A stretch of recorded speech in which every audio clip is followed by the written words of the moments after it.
What's up, everybody? Welcome back to the show. Illinois Stand Up. We got We Waine in the Singleton. house. They're in the house. They're in the house. They about to pile on in. Welcome everybody. Facebook, Instagram, Lottie Dottie, everybody from the rooter to the tutor. What's going on, Wayne? Man, what's happening on this wonderful Tuesday evening? Oh man, just anticipating this show, brother.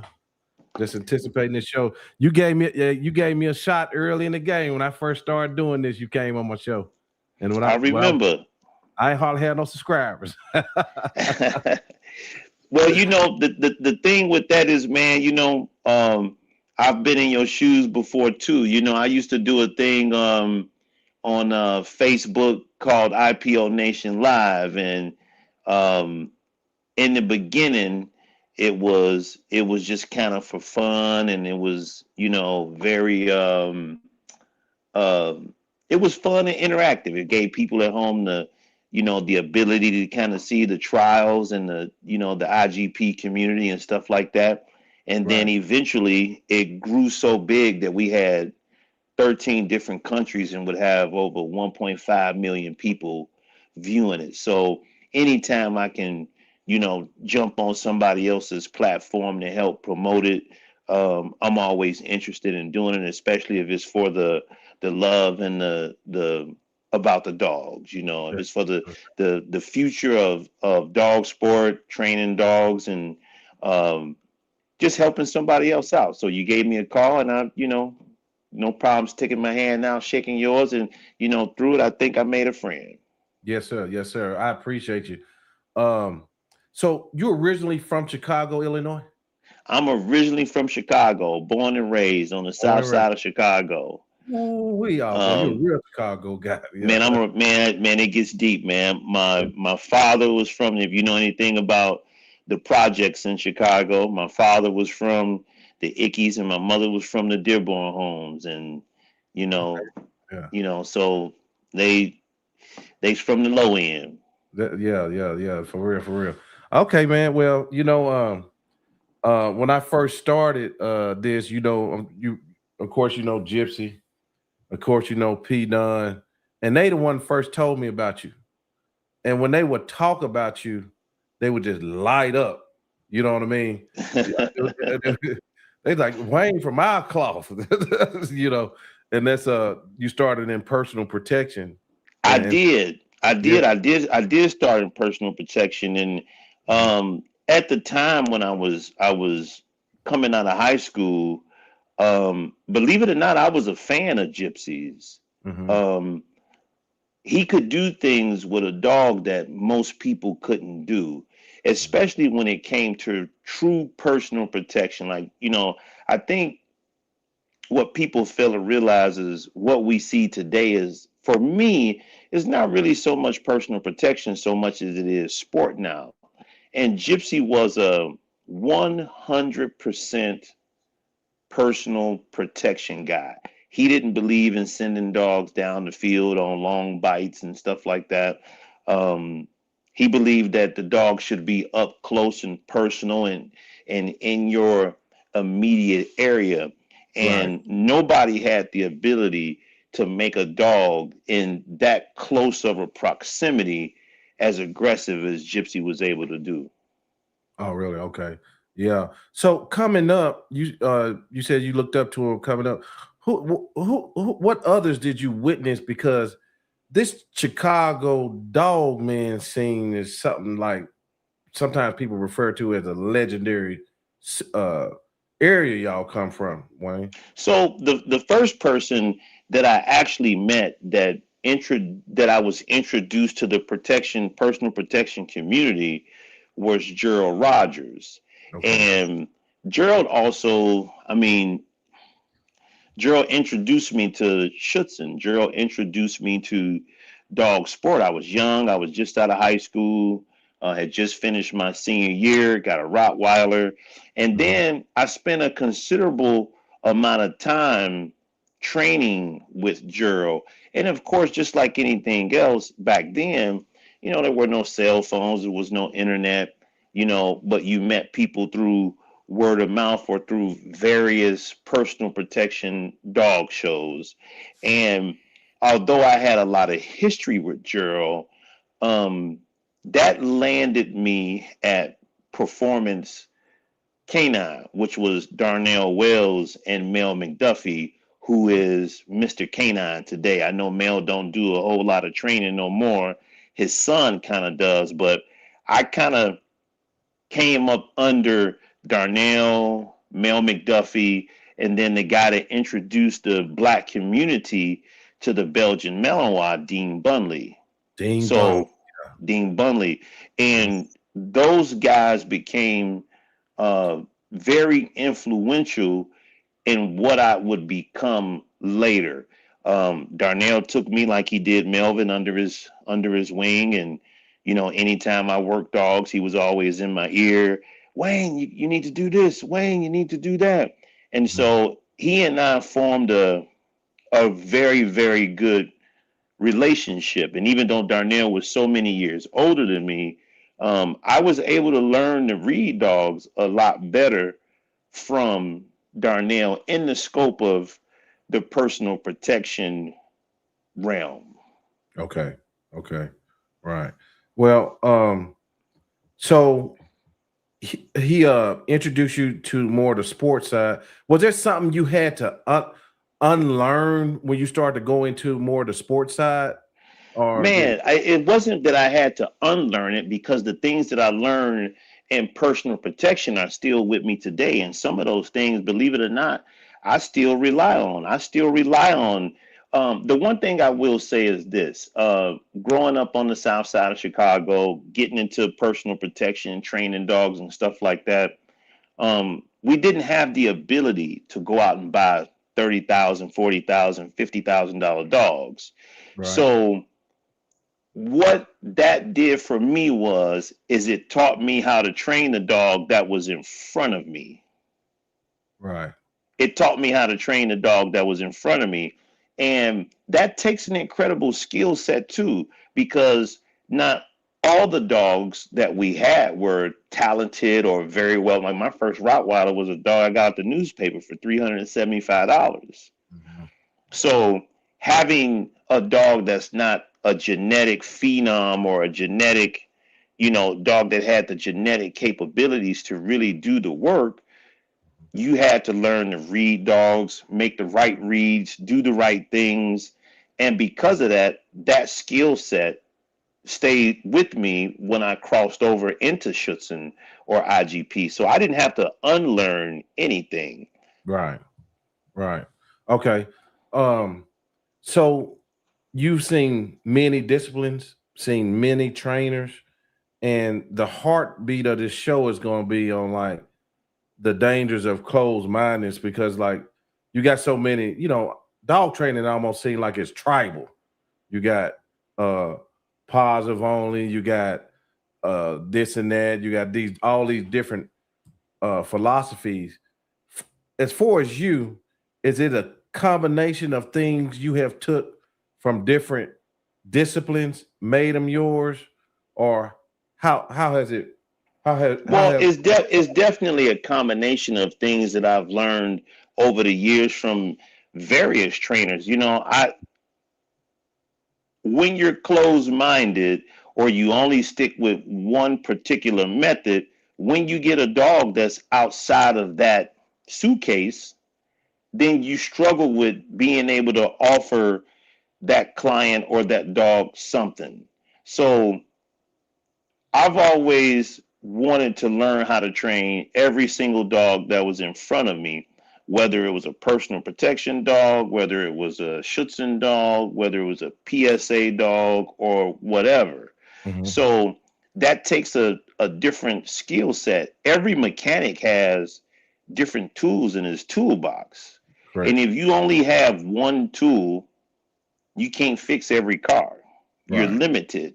You know right, what I mean? And for me, dog training kind of resembles that. Like you have to have a wrench, you have to have a socket, you have to have pliers, you have to have, you know, a screwdriver, a flathead, whatever. You have to have these tools in your toolbox so that you can apply them later when you have a dog in front of you that you need this particular tool for. So everything that I have learned from the people that I have trained with, I've retained some of that. And that's what has sculpted me into what I am today. Right. Let me ask you this, and man, please don't be humble. Please don't be humble with this. But I know you've competed on the world stage and Hmm. and judged on the world. What all have you accomplished that you're very proud of? Uh, Oh man. yeah, I know it's a lot. Dude, I got a picture downstairs. Well, so it's for me is different facets, Okay. right? So, and I'll give you what those facets are. So first you have to look at it. What was my first primary objective when I got into dogs? My first primary objective was initially to learn how to train. But then that changed when I realized, or when people told me that I was a good decoy or helper. So when I decided that, hey, when I realized, like, hey, I am, pretty good, I focused primarily on doing decoy work. So as a decoy, I've done over 35 championships. That includes regional championships and national championships. I've pretty much done as a decoy, every championship in the country. There's not one that I really haven't done or been selected to do. So I've done every breed national there is. Wow. So in the realm, and I did it 15 years in a row.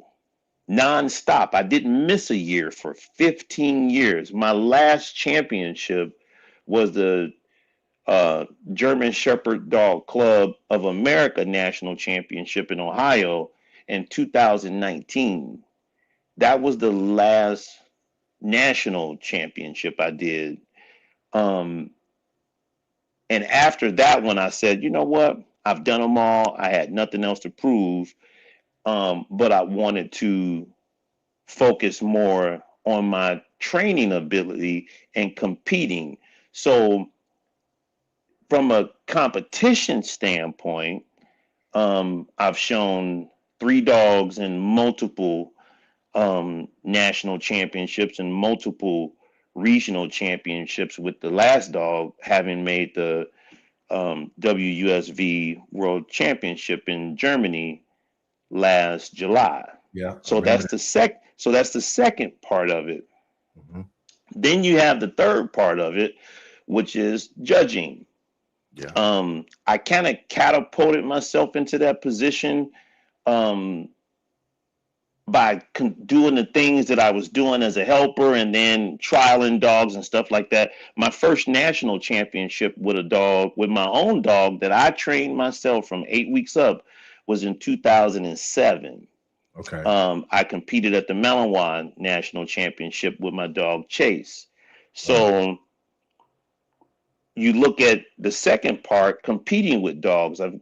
No, I said three, man, four, because Four. Chase Yeah. national champion, Richard Parker was at national championship, Live was at national championship, and Gary was at national championship. In addition to my Rottweiler, and I always kind of forget about the Rottweiler because it was so long ago. It was back in 1994, and most people what didn't follow dogs from way back then. So I said 2007, but my first national championship was with my Rottweiler in '94. Oh wow. So Wow. Okay. yeah, Rottweiler was my first breed. Okay. So when you look at the second part, competing, I've titled Rottweilers, German Shepherd, and Malinois. So that's part two. And then you look at part three, I became a judge. And so I've judged um, the Boxer National. It was a small national championship, but it still to me has some validity. It was their breed club national. I judged the long downs at Malawan Nationals in 2014, and then in 2016 I judged Malawan National Championship. I did the long downs and the BHs um, in 2016. So when you combine all three of those things, it makes like this crazy spread. And I'm one of three people in the United States that's ever judged a national championship, that's trialed in a national championship, and have been the helper at a national championship. Wow. Yeah, yeah, that's So, crazy.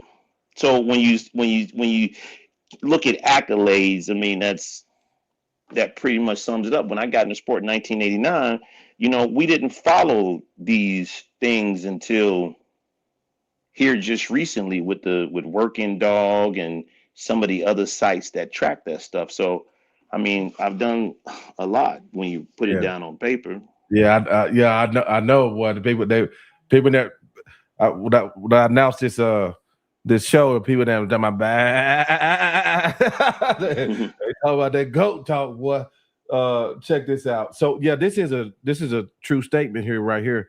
Some of the most dynamic photos of Waine was catching dogs in the white decoy outfit. Classic. Man, man, I still got that suit. I can go put my hands on it right now. It's in my Really? closet. Yeah, oh man, for sure I can. Yeah. And so back when I was doing decoy work, or doing trials and stuff like that, I would get a new suit every trial. I got every single last one of them. I would wear them one time and never wear them again. Really? Yeah, yeah. I would Yeah. wear them one time and never wear them again. So I got them all in one closet and bags all zipped up. I mean, I think there's some in the closet behind me. I think the one from Dutch Shepherd Nationals right here in the closet. Back when I did Malawan Nationals in 2011, I had on red and gray. That's in this closet. Mhm. So I mean, I did a lot, You did as a a lot. You did a decoy. lot. And just to show, I'm just gonna pop up some comments.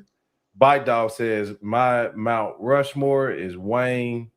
There must be T Floyd, Chris Carr, Ray Wallace, Fabian, Tracy, and too many more. But they got you right up at the top. So Well, I mean, a lot of people don't know who Chris Carr is, mhm. but when I started or began doing helper work in trials, Chris Carr was the man. Like I wanted to be like Chris Carr. Like I remember the first national that I went to, and Mhm. I saw Chris Carr on the back half. I mean, I think I had to be like 19, or I wasn't 21 yet because I drove with people to the trial, and Right. Chris Carr was on the back half. I mean, he's in my Mount Rushmore too. I mean, for sure, absolutely. I had the pleasure of meeting him at the World Championship when he was the helper, and I had a chance to talk to him when it was called the North Americans, and he was the helper at the North Americans, and I was just a young kid, but I looked up to that dude too, as well as T. Floyd and many others on that list that you just named. Yeah, cool, cool. All right, well, I'm gonna switch gears here because Doug gave me a whole list of stuff he wanted me to ask you. So, um, when we since we talking about and Wayne is an example of a guy who's learned many systems all the way to the top of the game from the streets of the Chicago. So there is no one better to ask some of these questions because you hear different things on stuff. So one thing that Doug wanted me to ask about, well, this was my question here, but the clicker, some are against, some are for. I see you use it. What's the advantages of the clicker? Well, the biggest advantage to me is every time I train my dog, I try to stay in the moment and non-emotional, right? Mhm. But there are times when your emotions bleed through and you just want to simply train your dog. Mhm. And for me, that is the biggest way I can communicate to the dog without having any emotion. And it's the same every single time. So if I have a bad day, but I still want to train because I like to train. It takes stress off of me. It makes me whole at the end of the day. You know, sometimes I go in my training building, I cut the lights on at midnight, I pull a dog out and I train. And even though I have a bad day, when I get into it, I can really communicate with the dog, especially a puppy, so much better with the clicker and marking the behaviors. It's faster, it's better. Um, and the dogs respond to it so vibrantly. You know, you mark the behavior, they do it, mark it, pow, and it you feed immediately, and you get a better learning process. The dog learns the behavior that you're trying to get them to perform faster. So that's why I like the clicker. And I know people that don't use the clicker and they like their voice better, and that's fine. But your voice changes. Sometimes some you can say yep, or you can say yes. Those are two different things, right? Mm-hmm. So by using the clicker, you keep the marker consistent. Right. And so I don't like to name the game usually until I have the behavior, and the clicker helps keep the consistency. Gotcha. Excellent. Excellent point. Um, the fading art, a lot of people struggle with natural fading. How do you get the food or the toy off of your body without the dog's performance falling apart? Well, you have to think of it in terms of this. I like to use food to teach the behavior in a Okay. lower drive. Hmm. Once the dog has learned the behavior, Uh-oh. never go back to food. Then I introduce the toy of their choice. I like to use a ball. Some people like to use a tug. Some people like to use a fire hose. It doesn't matter for me. The concept is still the same. But once I have the behavior with food, and if I say sit, you sit. If I say down, you down. If I say foos or heel and you come to the position, then you understand it. But because I want the dog to have more drive and more activeness. I want the dog to be more active in his expression. I want the dog to be more active with his tail. There's two things that I like to introduce. I introduce first barking. The dog must bark at me.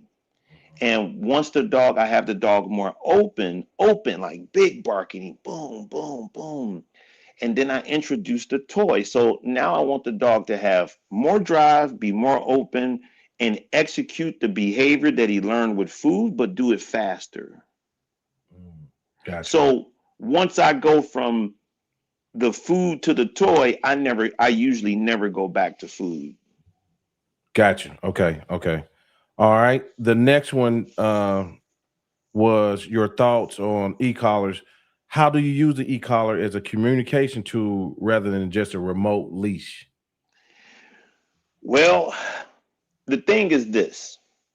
How are you using the e-collar? There's Hmm. different ways of using the e-collar, and many people struggle with only being able to use the e-collar as a source of correction. I tend not to teach the dogs that in the beginning. Instead, I like to teach the dogs the e-collar to be more of a activator, not a Mm. correction. So when I use the e-collar, I want the dog to bark or growl at me or show me that, hey, I want the dog to give me more, not just to knock him down and drive. I want the e-collar to be used as a Turn them source up. of as a source of activation, as a source of not punishment, but you're going too slow, give me more. You're not focused here, give me more. You're not running fast enough, give me more. Mhm. And because people don't teach that part in the beginning, and they only teach the electric collar as a source of punishment, instead of gaining more dog, they lose dog. So then the dog, say if he's a level 8, you use the e-collar, you dump the dog down to a 4 or a 3. If my dog's a level 8, I use the e-collar. He goes more. He gives me more drive, more energy. And some people say it's frustration. Well, here's the thing about frustration. All dogs run out of drive. Mm-hmm. Every dog has a ceiling. I don't care how good it is, it has a ceiling. When it runs out of drive, there are dogs that the next tier, there's dogs that are just simply obsessed on what they want. They will look at it, focus on it, they live it, they breathe it, and it's the only thing in life they want is the toy. Those are dogs that are obsessed, but that's the 1%. Uh-huh. I'm talking about the dogs that are here that have a ceiling, right? Not the ones that are so high that they have an abundance of it and never run out. Mm-hmm. The dogs that are 1 to 10 are what's more common. Right. Can you take a dog that say is a 6, make frustration, and then develop that dog into a 10? And that's what the e-collar is for me. So Right. I like to use it to frustrate the dog to create more and make the dog give me more. So then it becomes the dog wants to do it for you Uh-huh. rather than the dog has to do it for you. Gotcha. Okay. Understood. Understood. Okay. The force-free debate. Um, do you think the positive only movement missed something when it comes to high drive working dogs? Have you ever seen many people work positive only in the type dogs you work? I mean, if you took the dog that I currently have now and tried to train him in a purely positive manner, you would fail epically and you would ultimately end up putting the dog down or you'd be in the hospital.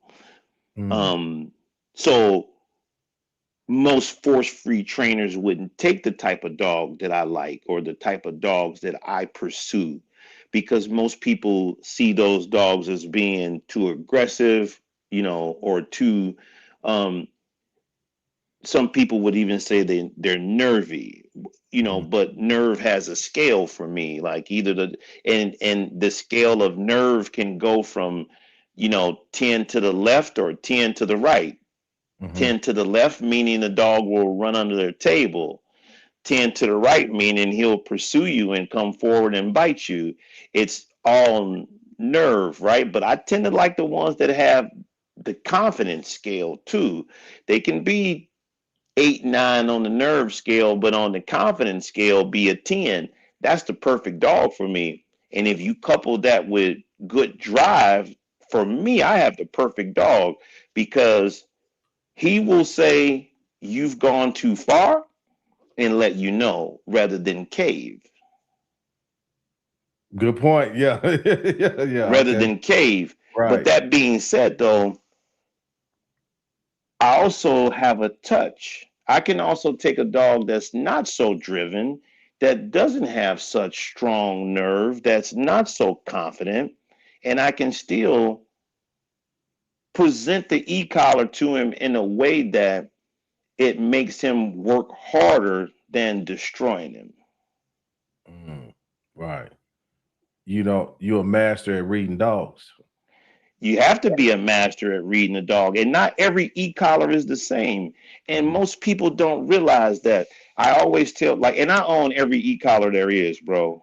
Mhm. Like, I mean, I'm looking at a remote Hmm. and a plug-in to one right there. Right behind me on my kitchen counter, there's two. If I Right. go in my living room and go on the table, there's three more, Right. Right. so but I use them all for different things though. Like I don't use them all for the same. And what people, I mean, I got a green bag sitting right here full of electric collars, crown roll bag. But I don't think people realize that the speed of the electric collar, the speed of them and how they operate is all different. So if you get a collar that has a really rapid, fast speed, it's going to be sharp and drive the dog. It's going to drive his nerve through the roof, and either that dog will cave or that dog will become incredibly aggressive and angry and bite you. Hey, Wayne, let me ask you something right quick. So, how close are those collars you got? Are they pretty close? The collars you're talking about? Yeah, Man, you mind getting just maybe going over a couple of them? Like telling us the easy peasy, difference. bro. Okay. Shout out everybody. Hit the like button. Make sure you share the video. I'll get some questions at the end for Wayne. I might let somebody, if you're in the family, I'll let you in. Maybe get a question or two off.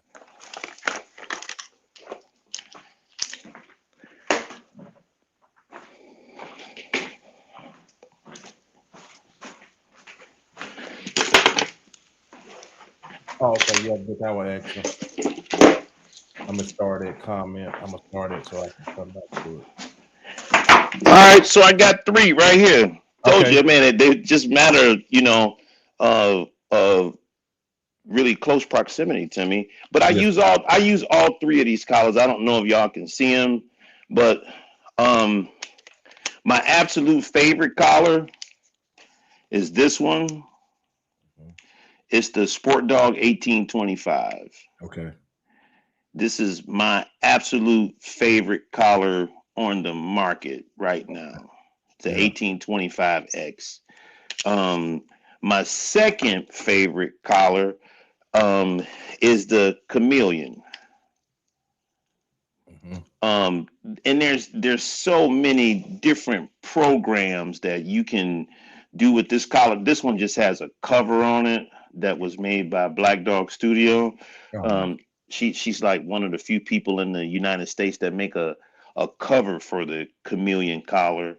And she does an incredible job. But if I want speed, if I want speed, like you can tell what I'm working on in obedience by Mm-hmm. the collar that I have. Like this is the collar for me. I mean, it has a lot of other things, and the cool thing about the Chameleon is if you get the newer remote, you can change the speed of the stem. Okay. So yeah, I mean, like they got two remotes out now. I think the remotes are like $900 a piece. The newer ones. This one's the PT 3000. This Mm-hmm. was like one of the first remotes that came with the Chameleon collar. Um, but the newer remotes are just remarkable. They endless the things that you can do with them. And then like kind of like my sulfur more um collar that if I'm just having fun and I want to make corrections, but not such a fast speed of a stem. Uh-huh. I have this one's a e-collar technology, Okay. but it's the RX 190 boxes that just have wings on them, and then Right. it has a collar cover on it too, Okay. with the Cobra buckle, so you can actually put this one on the dog and do protection too. Oh, wow. Okay. Yeah, so Yeah. I mean, dude, I got more. Yeah. Yeah. I I see. got them all, man. Right. Right.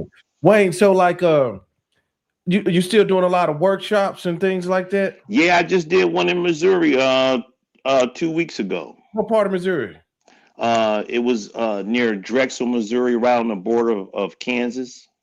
Oh, dang, for real? Okay, God. Yeah, and then 2 weeks before that, I actually did one here at my place. We did a protection workshop here, and had 8 dogs. So I like Yeah. to keep the numbers of the workshop around 8, 9, sometimes every once in a while 10. Right. That way we can really give people a good Attention and yeah.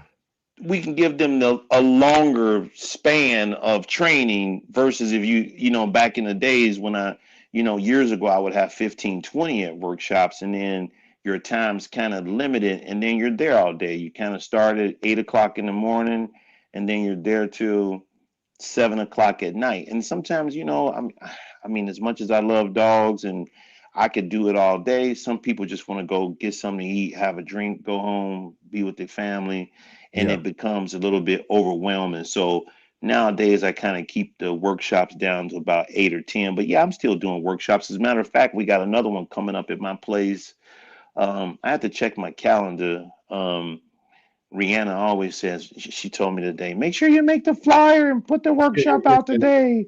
Yeah, And well, I tell you what, if you get it to me, I'll make sure I'll put it out I on my will. I gotta put it together first. She just told me that last night yeah, or this morning. She's like, yeah, make sure you put that flyer out for that workshop. And I said, I'm gonna do it. Just leave me alone. I had yeah, other yeah, stuff yeah, to yeah, yeah. do. Yeah, let us know. We got a lot of dog trainers around here and they looking for good help and people to learn from and everything. So if you ever got anything like that, let me know and I'll put Well, it out. I got an 8-acre facility too. I So was gonna ask you about that. Yeah, yeah. So yeah, I bought the property next door. So now I'm, total 8 acres. I got an indoor training facility. It's a 15 by 30 heated air conditioned building. And then we have our training field too, all right on the same property. there you go. There you go. Nice, nice. How far are you outside of Chicago? I am about an hour and 20 minutes south of Chicago. Okay, gotcha, gotcha. All right, all right. I was telling them I'm gonna let them get some questions off at the end, and if you in the family, I might like Vic. I know Vic is a military canine handler. If you want to come in, Vic, anybody we know, I ain't letting no strangers in. No unknown people in here today. But the bark fence. Talk to me about the bark fence, the rhythm, the rhythm. How do you build that intensity and without the dog becoming dirty per se? The bark fence or the holding bark, the exercise itself? The holding bark. I'm sorry. The Yeah. holding bark. Mhm. Well, I mean, there's a number of ways you can teach it. But here's the thing.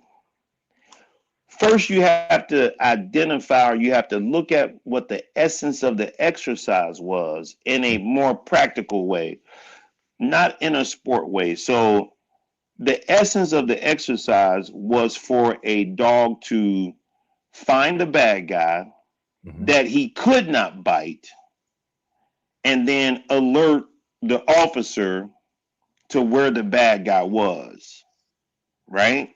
So the idea of it was a guy was under a car or in a closet or hiding somewhere up in a tree, but the dog couldn't actually get to him. So Mhm. he alerted, hey, he's here, he's here, he's here, he's here. And that transferred into dog sport, but we hide the guy in a blind, and the dog sees him, and we still want the dog to hold the guy at bay.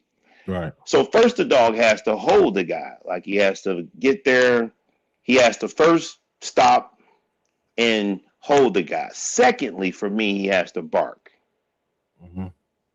And the right holding bark for me is a dog that's more in a aggressive, defensive state with his ears back, all teeth out, Mhm. and the dog is barking with more purpose, not prey. Right. And then if the guy moves, the dog should bite. Now, how do you obtain that? Okay.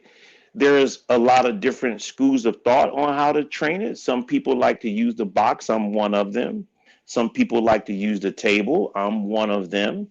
And Mhm. some people like to do it on the ground with 2 leashes and a prong collar. I like that aversion to the training part of that exercise too. And so for me, it really just depends on the dog. There's a lot of different ways to roam, and nobody's wrong. Right. So the first thing is we have to have a dog that barks and barks steady. The second thing is the dog has to understand what the boundary is and what he cannot go past. The third thing is the dog has to understand the cue of when he can bite and what happens when he can bite. So I like the dogs to bark in aggression, but then when the dog goes into the biting phase, I like the dog to change to prey because the grip is prey. And there, I want the grip to be full, calm, and firm. But I still want the dog to be active, like fighting the guy. And that always brings up the subject of pushes versus pulling. That Mhm. debate will never end, but I will always train my dogs to pull. I've never seen a dog in a real life situation in law enforcement. I've never seen an officer say, push him more in the car, push him more in the car. No, they say, bring him here, buddy, bring him Right. here, buddy. Yeah. So I will never understand why guys like to teach the dogs to push, which for me, they're not pushing anyway. The Mhm. decoys are merely just walking backwards, and making the dog think he's pushing by teaching him to regrip and regrip and regrip. That's not the essence of a dog driving off his rear and trying to push a person backwards. That's pushing for me. But I like my dogs to pull in a situation like that. So that's what I teach. That's what's up. Okay. Okay. Shout out. Let me. Oh, what's up, Africa? South Africa. What's happening? Naeem Jacobs from South Africa here for you. So, and shout out to the UK. I know y'all will be in the comments early in the morning when we wake up. So, yeah. So, now we finna get into this old topic, one of the most talked about topics: sports and civil. All right. So, so I know you believe that a dog you can get your dog to do both. I know that, right? For sure. For sure. Okay. So where was I going with this? Okay, can they do both? Okay, so we're gonna in layman's terms, what is the mental difference between a dog biting a sleeve in a trowel and a dog engaging in a bad guy with a bad guy in a dark alley? So like go ahead, I won't lead you. Okay, well, here, okay, so the difference between a dog biting a sleeve and a dog biting a guy in the alley is purpose. You know, a dog can bite a sleeve and still bite with purpose. A dog can bite a guy in the alley and still bite with purpose. But that dog that's in that alley, why is he biting and what's he biting for and what's the situation? Because a dog that is a predator that has prey aggression will seek and find a human and bite them. So if I'm looking for a dog that's going to apprehend Saddam Hussein hiding in a 20-foot, 200-yard tunnel under the ground, I want the predator. I want the dog with such extreme prey aggression that when he encounters something human, he's going to put his mouth on it and never let it go. But in terms of having a dog that bites a sleeve, I'm sure that dog bites a sleeve too. Just as a dog that will only bite a sleeve for sport and still make 96, 97 points. There are two different types of dogs that have two different types of purposes. So, will a dog that is 100% civil, that's trained in defense and only defense, pursue and bite a guy? Absolutely not. The dog won't leave you because he does not have prey. In the absence of prey, why would he chase? Right. But that type of dog in an alley that's 6 feet from you can be the most dangerous dog there. But will he pursue somebody? No. Will he protect you? Yes. So that debate for me really depends on what the purpose is. You want a dog that's going to go after Saddam Hussein, or you want a dog that's going to protect your person? If I want a dog that just his only job in life is to protect my person, then I'm okay with a purely defensive dog that is just incredibly civil, hates people, but is non-reactive because he has obedience. Good point. Yeah. Okay. Good point. Wow. Okay. You made me think of that. I was going to ask you about that. The all defense all the time methodology. All defense all the time. Okay, Yeah. take a dog that's trained in purely defense and try to send him 25, 30 yards down a field. He won't see the person as a threat. And because he doesn't have prey drive and he doesn't have something that makes him react, he won't go. He will not go. And you will often find that dogs that are trained in pure defense all the time. And I know that's Gypsy's slogan, but like I said earlier in the podcast, Gypsy also believed that it was unnecessary to send your dog down the field. And if your dog was away from you, the dog was not a personal protection dog. Yeah, because How could he? he did a circumference thing off the lead. Yes. Yeah, yeah, yeah. Shorter lead. Yeah, I remember that. Yeah, So yeah. we're really talking about two different schools of thought and really two different purposes. But Right. so many people are uninformed about those situations and those types of dogs that now what we see today as personal protection dogs and PSA, APPDA, and some of these other protection sports, what we see as dogs that are incredibly high drive dogs with an extreme amount of prey. Like take one of those bull herders. Or I They was, I don't was just thinking about it. Yeah, they don't see defense. You at can all. beat one with a bucket. You can Yeah, beat one with a pipe. You can yeah. beat one with a mop head, with a garbage can lid. They don't see defense. All they see is what they're trying to bite, which is a person or something in front of them that they're asphyxiated on. Right, right.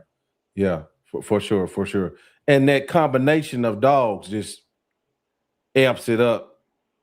Like, I mean, the minute they started taking Malinois and Dutch Shepherds and breeding them to, incredibly high drive bulldogs, mhm, I mean, it's kind of right, the appetite for, you know, the combination of some dogs that have, that are very resilient, very high strung, and dogs that have really high incredible pain drive, pain drive. Yeah, or tolerant.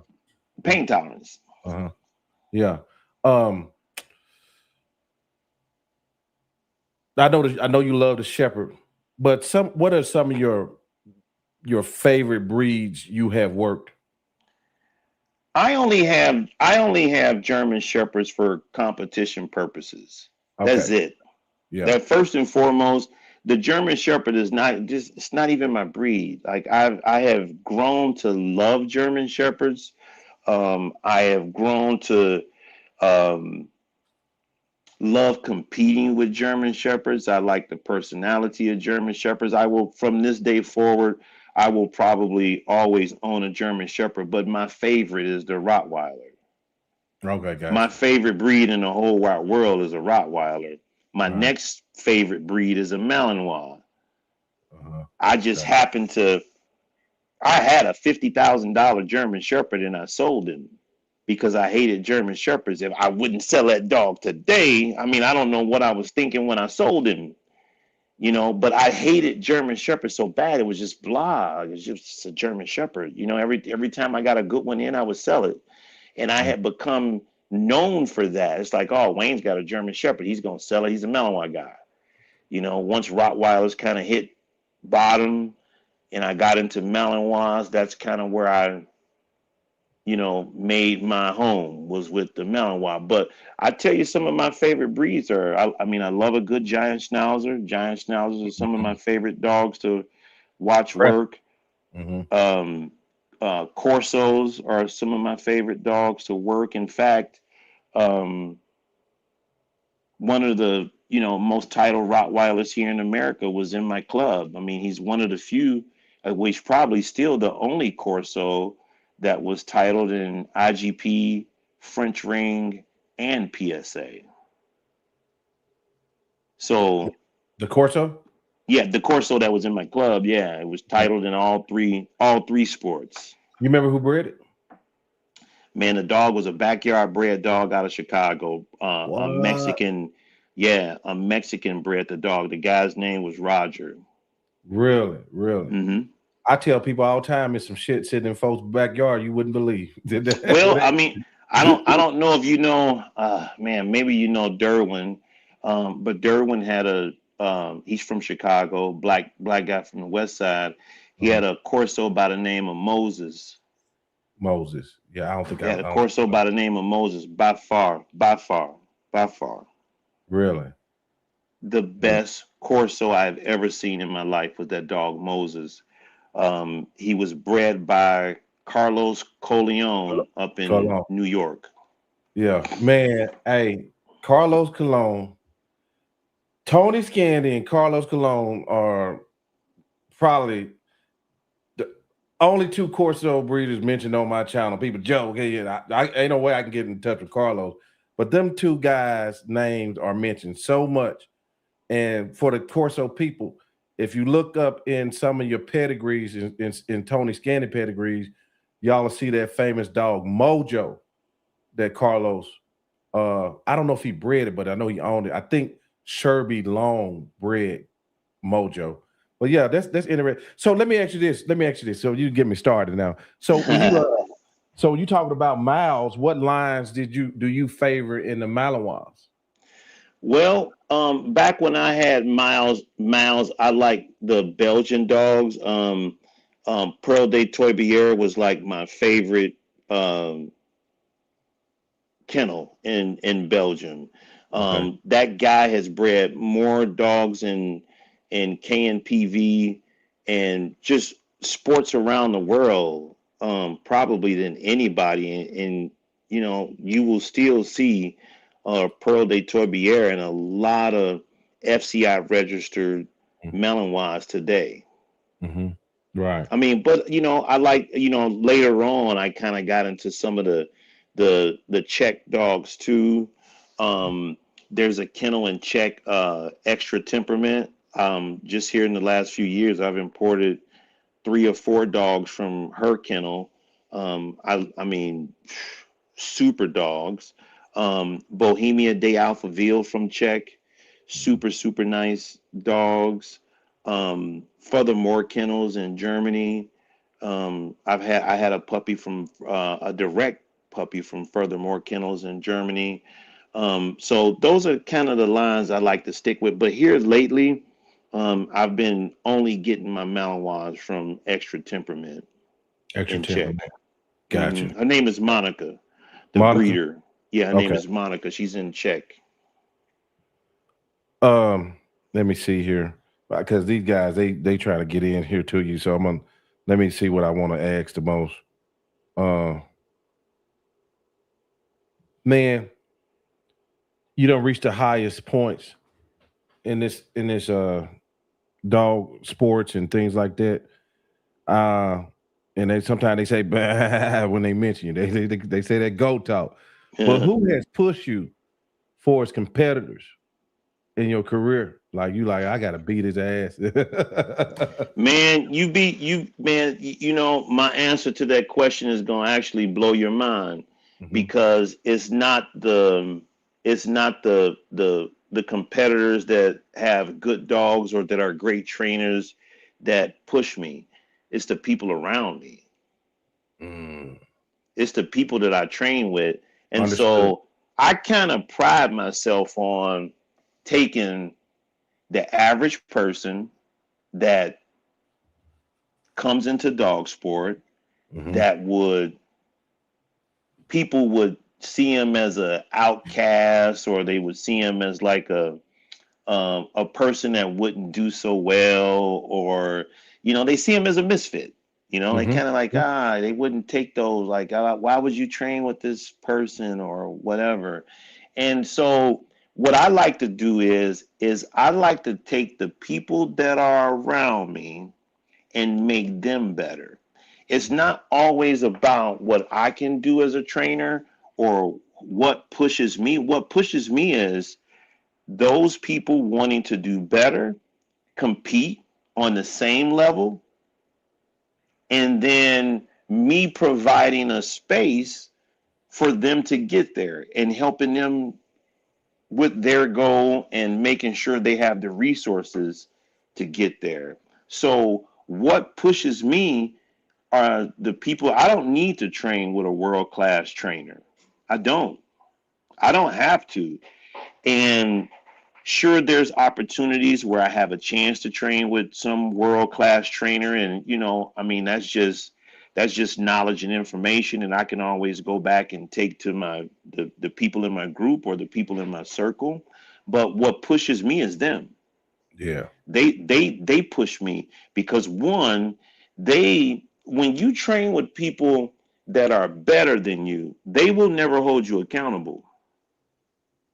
True. They say, hey, I'm at this level, you at this level, you on your own, you hold yourself accountable type thing. Right. But when you train with people that's trying to learn and trying to do the best they can and really have the drive to do it, the days that you fall off, they like, hey, no, no, no, no, no, no. Wait a minute, no days off. Wait, you said no days off, so today we tracking, or today we doing obedience, or today we doing protection.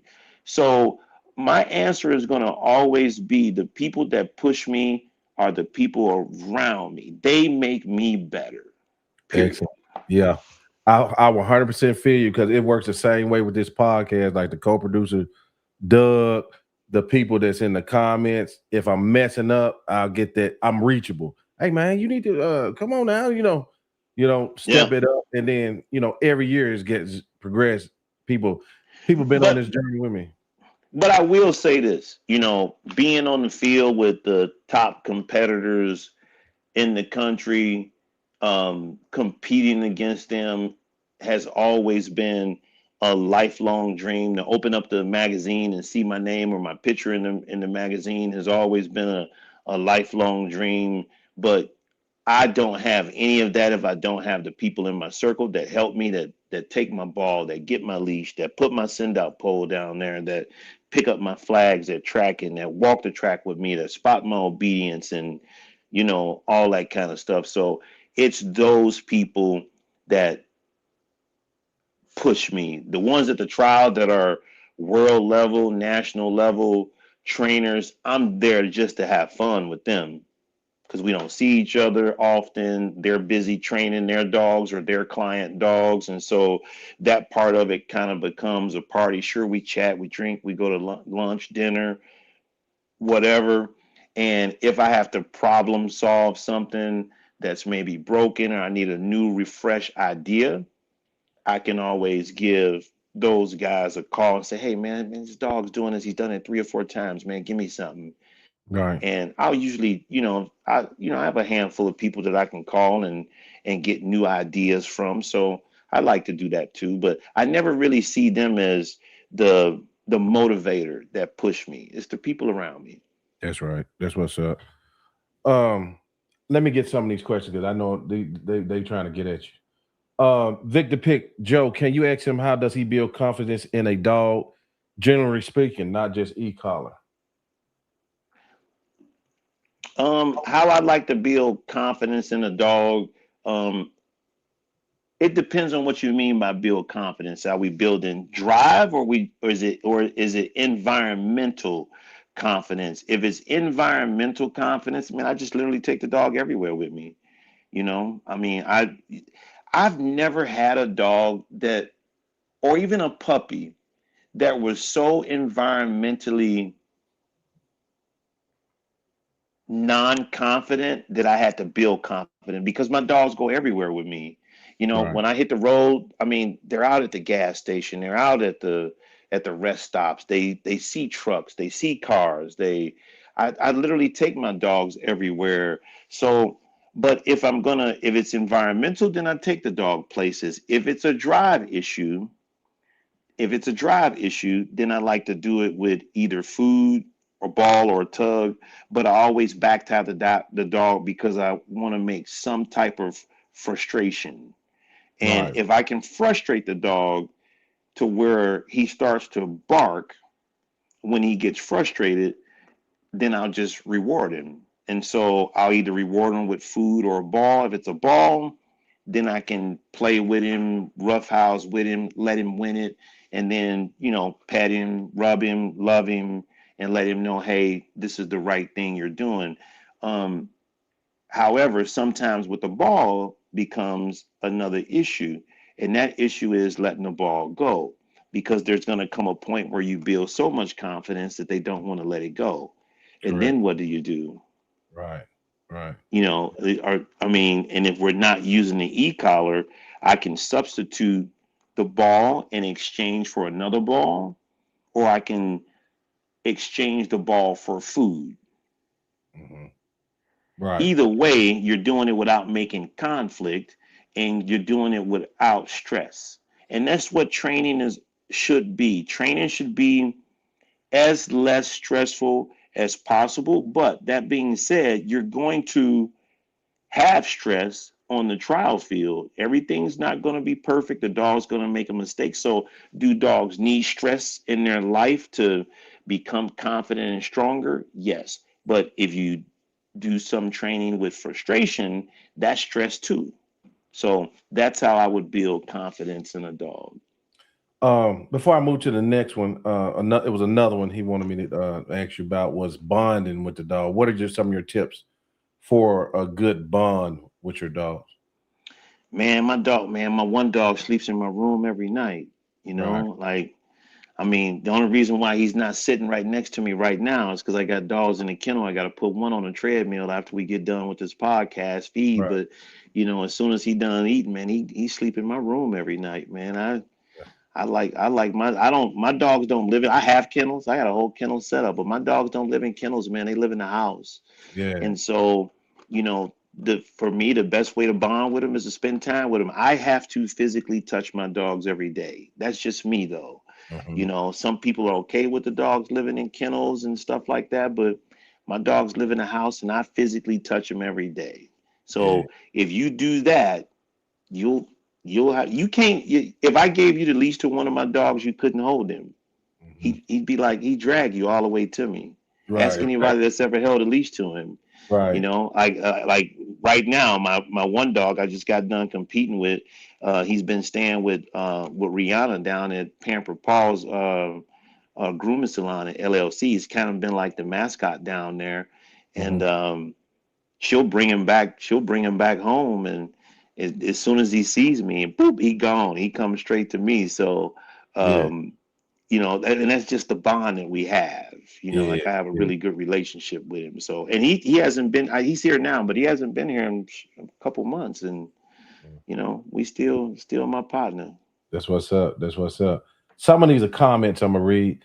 Closed-mindedness, effects of rule change and equipment bans, i.e., hit sticks ban the USCA hit sticks back. 2026 dumbbell placement change. Uh, recently, recently I heard that pull was because the dog was scared. As a beginner in all this, it's a very confusing and misleading, which I'm able to do deeper research, but most don't care. Um, Okay, I'm gonna comment on that okay. real quick. It depends on why the dog is pulling. If the dog is trying to, and I agree with that. Some dogs that pull, like I had a dog at a regional championship one year tear my trap muscle. The dog was literally really just running and trying to avoid the stick pressure. So Mhm. as I was driving it, when the stick came up, the dog just I was growling and it was just pulling, and it was not comfortable with being in front of me.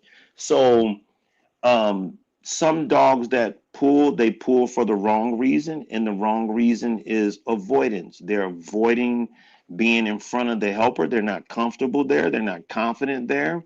And two, they're avoiding the stick pressure in the drive. So, yes, some dogs that pull are dogs that lack confidence. I agree 100%. But Right. then there's dogs that do it with purpose, that's really trying to overpower the helper, take control of the helper, and say, hey, you want to drive me in a straight line, but I'm stronger than you. And so the dog pulls the helper off his line. Or in the prevention of the escape bite, the dog's job there is to stop the helper. So once he gets on the grip, you're scored on the dog's ability to attempt to stop the helper. And if the dog doesn't show the attempt to stop the helper, then you couldn't get an excellent score or the maximum amount of points for that exercise. So there definitely pulling is um wanted. Like we want that. Right. Right. Let me see. Uh, Bite Dog says, watching Oliver Newbrand and Yunner Yuxil train UNKAS was a treat for me. Vic Depict. Hey guys, I dropped a link in the chat. We can let one person come in. If you got a question for Waine, we can do that. Then I'm gonna let him go because I know he got stuff to do too. Does Waine have a preference on dog sport? Is there one that he steers away from more than others? Why? You did PSA before? Man, I got so many PSA trophies down on my Oh, field, man, in my really? clubhouse. Oh, okay. Man, we had one of the biggest PSA trials in America. Man, Really? we had like 67 dogs here, man. The trial went on to like 10, 11 o'clock at night. We hosted the PSA regionals 3 or 4 years in a row. Yeah, Wow. I used to do PSA. We used to Oh, do okay. PSA all the time. We French Yeah. ring too. We had French ring trial here like 2 years in a row. Like, dude, we used to do an event. It was IGP on Friday, PSA on Saturday, and French ring on Sunday. It was called Dog Sport Festival 2011. Look it up. Wow. We Okay. did we did all three sports in one weekend, and the dog that competed all 3 days, we gave a gold ring to and called it the top dog. The Really? dog that the dog that had the highest average Yeah. for 3 days and competed in IGP Schutzen, French ring, and PSA, we gave it a gold ring. What areas or cities in the country are the biggest for these type of competitions and sports and dogs and stuff like? Because Chicago, bro, they could put a documentary out on Chicago alone. Yeah, but Chicago's been kind of lame the last 10, 15 years Yeah, with that's true. competitions and Yeah. last 10, 15 years the personal protection community has been dead. PSA is dead in Chicago. There's nothing. Like once Midwest Working Dog Association kind of left PSA in the Chicago area, it died. They would have trials and events in PSA in the Chicago area, and they would barely turn 6 dogs. Like I think one they canceled it because nobody entered. So the Chicago dynamic for dog sport has just been incredibly dying, and I'm gonna tell you why. It's been dying because there hasn't been much growth. Mm, Everybody's still doing the same style of training, and I'm not saying that that's bad, right. but that style of training does not appeal to people anymore. It Yeah. doesn't it doesn't appeal to people anymore. Yeah. So because that style of training has been backlogged for so long and never came into the new generation, like for me, the new trainers of today, these young guys they're creative. Yeah. One. Yeah. Two, they have a lot more sensibility with training the dogs. They have more feeling, and they have learned to use all the tools instead of using just so little. Like before, when I started, using food was forbidden. Really? Like forbidden. You didn't use food to train a dog in my era when I started training dogs. You Yeah. were a sucker. You was only training a dog to eat food. You were cookie training him if you trained him with treats or food or stuff like that. And then and it's funny to me because the guy that really started doing what we do today and call it luring was Godfrey Dildine. Godfrey Dildine was a really good friend of mine. Like I met Godfrey early on in the days, and when luring became a thing, people laughed at Godfrey. And now you look, he was just a guy that he was innovative and he was ahead of his time. Godfrey, like they called it hot dog training because Godfrey used hot dogs. Mhm.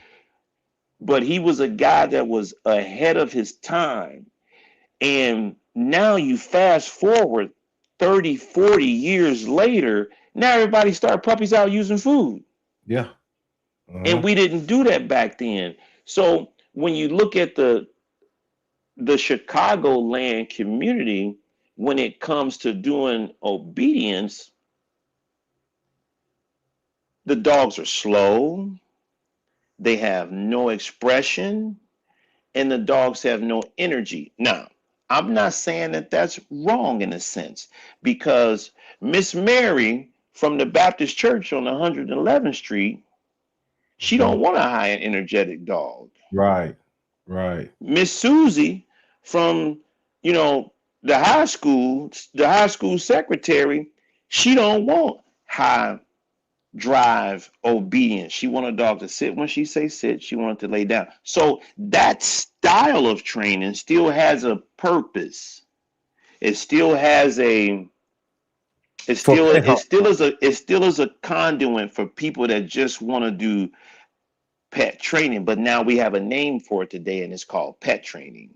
Right. Right. That's Whereas exactly. what yes, it's pet training. Uh-huh. Whereas what we call pet training today was our competition training yesterday. Right. But Right. now it's pet training today. So Right. some people just not haven't moved out of that pet training style, and it's unfortunate because if you want to compete, you'll never be successful on the on a competition field with that. So you got to put some more tools in your bag. Right. I know. Hey, Vic. But yeah, I do notice like the old school and the new school gap. A lot of the older gentlemen say, "Oh, all that old stuff, you don't need that." But good, like, look, we in 2020, 2026. People that flashy stuff catch the eye. You know what I mean? And families are active. Everybody ain't got couch potatoes no more.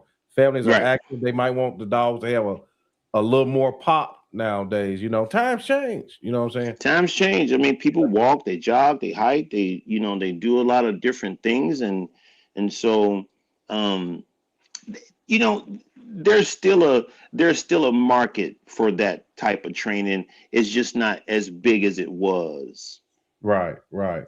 Let but me it's get still a market for it. I mean, I train pet dogs too. I mean, I right, don't like right. to, but I That's do gonna be that's gonna be the main bread and butter for for training. sure. Yeah, yeah. Let me get this one question. Canada's in the house. Wouldn't pulling and avoiding impacts show dogs are intelligent and trying to avoid injury like a wolf would while avoiding antlers while pulling down deer, for example? Exactly. I mean, that's why I like pulling. Right. I Okay. mean, so if I mean, think about it. When a wolf catches prey, what's the first thing it does? It pulls it down. Pulls it It down. Yeah. don't push into it. Right. Right. If we're looking at it from that standpoint, if we're looking at it from a predator prey standpoint, yeah, it pulls it to the ground and it starts pulling, pulling, pulling, pulling. Right. It don't sit there and push it and squeeze it and push it and squeeze Yeah. it and open its mouth and squeeze again and open its mouth and squeeze again. When it does that, it loses its prey and then it don't eat. Yeah. Yeah, That's true. I think that's more of a police and military strat than the prey versus predator. I mean, police, military, call it whatever you want to call it. I've been to Belgium. I've gone to the KMPV national championship, and trust me, those dogs don't just they don't. Their Yeah. purpose, they drive from their rear and they try to push the guy backwards. That's different Uh-huh. than Yeah, simply that's different than simply getting a dog on your bicep and you calmly walk backwards while petting it, telling it's a good job, telling it's doing a good job. Uh-huh. yeah. A I dog was that's always taught. I didn't mean to Hey, cut you off. wait, hold on a minute. Wayne, this is Vic. Vic, tell them your background in dogs. I was just a canine cop, military, 10 years. Took a break off. I'm actually getting back into the dog game now. If you can't hear the puppy downstairs, yeah, that's my next little headache right now. But what I was going to get at with the pushing and pulling, I think it's more of like a police military style where like if you're apprehending a suspect, you don't want a dog to just latch on to somebody's clothes or somebody fight your dog off. It's always like the dog's going to maintain the apprehension more that way by pushing somebody down into the ground and getting them into a a disadvantage for the apprehension or whatever the case may be.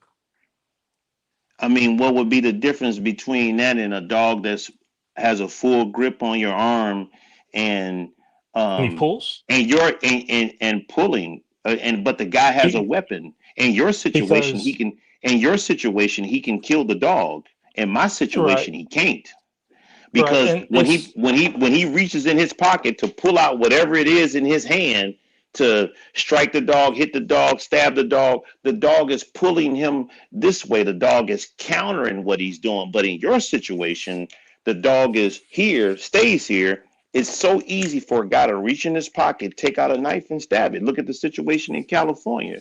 Same thing. You know, and right. then the dogs aren't active on the bite. They just, if you stand still and do nothing, they will do nothing. I'm talking about the majority of the Okay. dogs that you see trained on Instagram, Facebook, and all the reels people make. If you give their best dog a bite, it's gonna Hmm. bite the left bicep, and you stand still. Those dogs will just sit there and do this 100 times. Right. I think for the aspect of apprehension and why we would prefer, and it's a preference. It's always going to be a preference at the end of the day. But you prefer a push versus a pull is if a dog pulls and he comes off, he pulls a tendon off, he pulls a bicep, he pulls clothes or whatever. That means he has to re-engage. And for like police, military, anybody that has to go and answer for that in court, they're going to say that your dog caused unnecessary damage versus the dog is going to stick to one spot, push in. Yeah, that spot is going to be a little messed up. If anybody's ever been bit by a dog, it don't tickle, but it's less to explain in court, versus the dog that pulled a dude's bicep off, pulled a calf off, and now he come back and re-engage. Now you have to explain, oh, I thought your dog was well trained. Why did he have to engage 3, 4, 5 times? Whatever. Why is the guy mangled and he's missing all this stuff? That's not an apprehension dog at that point. They're gonna call that's a mauling, you know. I So mean, I just say it's from a preference. from a legality standpoint, I definitely understand. You know, I'm not so so well versed with the legality of those Hmm. situations. I mean, I have seen dogs that have caused a lot of damage. I mean, I did have the contract for the municipalities in my area for several years, and I mean, I trained them all to pull, and dogs that actually bit people in the line of work, I mean, they would drag them out, I mean, Yeah, and it's all preference. and it's just in its preference, and and I'm really not here to say one way is wrong and one way is right. I'm just presenting the argument for Hmm. my opinion and what I like, Yeah. and there's guys that can present a case for pushing, just like you did. That's a Yeah, I great could present case. a case for pulling too, where if I'm Yeah. on a Vic suspect gonna and he present goes a to a case. room. Vic gonna present a case. Period. Yeah, yeah, I mean, No, but I I've mean, sent dogs into rooms and it's like I don't want to go in there. I don't know what dude has or but whatever. Let the dog pull him out. You know? that's what a healthy debate should be. Right. Like Right. present your case, give the other person an opportunity to present that case. He presented his case, and I Right. agree 100%. I Hey, mean, you know, we had a big topic one time, Wayne. This show exploded. We didn't think it was gonna be a big deal, but it turned into a big deal. And the topic was, can a dog assess a threat? That simple topic. Man, it was Oh like it yeah, got a lot of debate. It got a lot. What's your opinion? Can a dog? Hey, Vic, am I saying it right? Should I say, can a dog yeah. determine the threat? Can Can a a dog dog assess a assess threat? the threat on its And I wouldn't say assess a threat, own? but Okay. can a dog recognize a threat? Okay. Absolutely. Okay. what Not do you think assess contributes to that? behavior. I Okay. think because we train them to be alert and we train them to react to suspiciousness. If Right. somebody's acting suspicious, your dog should react. That's the Do you first think? thing you teach. That's the first thing you teach a puppy. You come out and you show the dog some suspicion, and you hope that the dog responds with barking. you hope that the dog responds with, "Hey, this guy don't look right to me. Let me warn him to stay away." Mhm. I So think yes, that day the conversation was dogs untrained will assess and react to a threat. And I think some of us were like, well, to an extent, yeah, a little bit. That's it genetics depends on and the it, de- what the but it dog's depends on bred the to do and stuff. But it also it depends. also goes to like what a dog is trained before. Like your dog's gonna fall to its level of training sometimes. So it everybody had a different opinion. I remember that was the first time I chimed in here.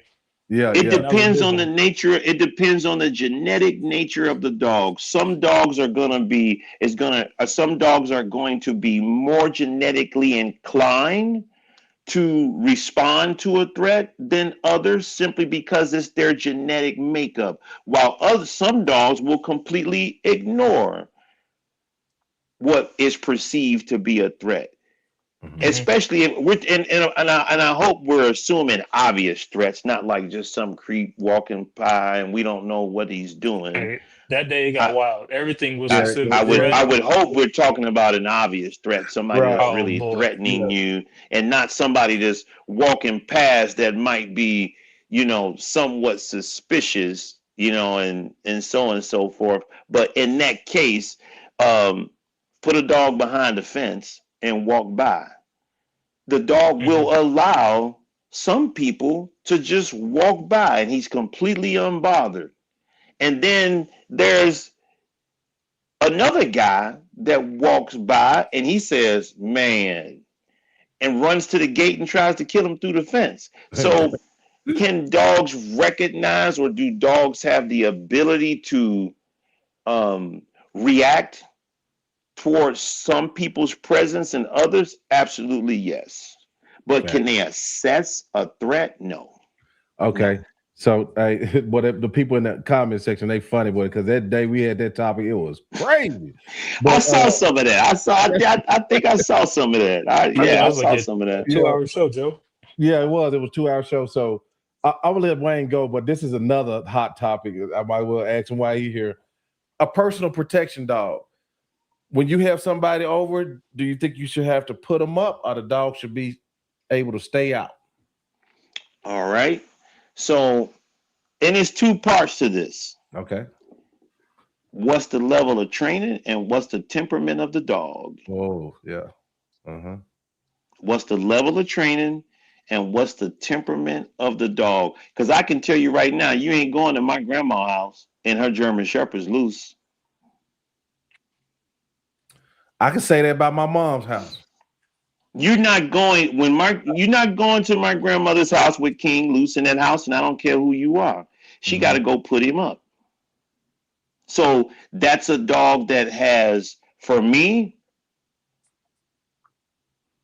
he protects his space and has zero tolerance for people that he don't know No, in yeah, his space. And yes, once he recognizes he's not familiar with you, he will bite you. And he's had absolutely no training. Hmm. yes. Now, if you're talking about, okay, my dog in particular, if you come to my house, I'm not putting him up. But if you touch him, he will turn around and bite you. He don't want you to touch him. He don't want you to speak with him. But if I tell him to go lay down and go on his bed, he will go there and stay there for the rest of the day, and I won't have to close the door and you won't have a problem. So can a protection dog be loose? A trained one that has, a substantial amount of obedience, that has a place that you can send him to and he not move? Yes, absolutely. But my grandmother's dog with no training, that is an incredibly defensive dog and very territorial, you got to put him up. So two different dogs, two different responses. Yeah. I got a question to piggyback off of that. Since you train both sport and protection and pet dogs, what is one thing as a trainer you wish that people incorporate in their everyday lives with their dog? So they don't have to be trainers or anything, but just something that you would like the dog world or dog people to start doing. I wish more people would spend time exercising their dogs, like giving them an outlet to do something um, More than just that's a good. walk. more than just more than just a walk. Like I think the dogs need more exercise. Like, I mean, it's 9:47 right now, but rest assured, when I get done with this call, I'm going and putting my dog on a treadmill for an hour Mm-hmm. at 4.5 miles an hour. You know what I mean? So Hmm. I think people need to, and it doesn't have to be a treadmill. I mean, they could, like, okay, I'll give you a prime example. When I was in Germany, um, and we were at the sport field, every day at 5 o'clock, there was 30, 40 women on bicycles. They would just, I Hmm. mean, they would come out of nowhere, turn the corner, and there's just these women just riding bikes. Hmm. Half of them would have dogs with them. Yeah.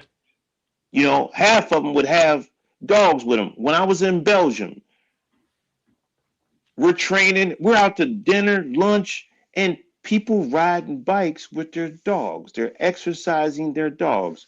When I went to Johnny Deegan's house when I was in Belgium, in East Belgium, Johnny's wife said, Wayne, get your dog out. We are going to go on a hike. I said, what do you Mm-hmm. mean we're going on a hike? My dog don't know your dog. My dog ain't, no, we can't go on no hike. She was like, sure. It is all fine if you need to leave him on the flexi. It's okay, but we go for a hike. I'm like, it's hot out. Like, how long is this hike? Like, we just go maybe 4 or 5 miles. Yeah, Yeah. That's family, good, bro. Like, families are like active today, bro. Very active. you go there, and in the morning, like, so we get up in the morning while I was there, and I want to go track my dog. Say, okay, we're gonna get up at 6. We getting up before everybody get up. When we get there, it's gonna be 6:30. I'm gonna lay my track. I'm gonna let it age an hour. So 7:30, run my track. We got to that field at 6:30, and Yeah, you wasn't first.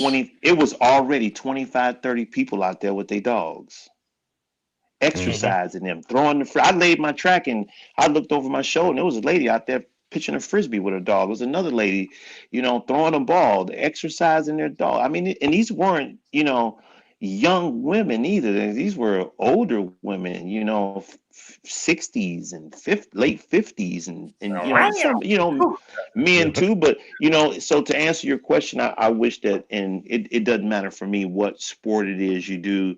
Um, Routine exercise, I think, helps the dogs mentally and physically and emotionally too. It gives their mind a place to go when they're exercising, and then when you're done, it You gives can them decompress.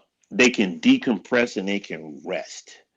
Right. It's no different than you going to work every day. You eat, you get done, you go to bed, come back refreshed the next day. And I think that also will help uh with less injuries to dogs too. Right. Right. Um, Wayne, I'm gonna let you go, bro, because I know you got something to do. We held you an hour and a half.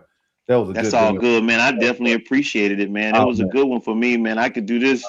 Man, I like this kind of stuff, man, and I hope you bring some real interesting people on in the future, and Oh, I yes, look sir. forward to tuning in and watching those guys I and need I, hearing what they. I need your help. I need your help. I need you to come have some conversation with your friends on here. You know what I'm saying? And you come Hey, a co-host. couple of my friends watching right now, man. I called a Right. couple of. I was on the matter of fact before I logged in. I was on the Yeah. phone with a couple of them and told them, hey, man, make sure y'all log in. Yeah. Bring your I'm friends on sure. here and talk, man. We want to hear everybody. My channel has a student mindset. You'd be surprised how many breeds I've had breeds, man. I've been breeding 30, 40, 50 years, man. I be watching your channel and I still learn something. I said, damn, cool. I mean, well, Yeah. that just tells me, man, you're moving in the right direction, man. And anything I could do to help in a positive way, man, and just give people education, man. I like the future of dog training and dog sports, and I love to see where these, I'm a fan of quite a few of these young cats. And I let them know too. Like I like their stuff on Instagram. I comment on their stuff on Instagram if I see it, and I'm a fan of theirs, man. I like what they're doing, so as Right. long as they can, keep the craft alive and, keep dog sport alive and, just keep doing the do and grow. Yeah. Man, I'm the blueprint, man. I'm telling you, I'm the blueprint, bro. I mean, just, I always tell people, man, follow certain steps, man, And you can be successful at this, man. I was the marketing company president of U-Haul for 10 years. I quit my job to train dogs. Yeah. It's You, possible. you, you understand what I'm saying? I quit my job, my career to train dogs, and never in a million years did I know I would be this successful when I did it. Man, wow, that's crazy. That's crazy. Well, a lot of people leaving you. The chat filled up.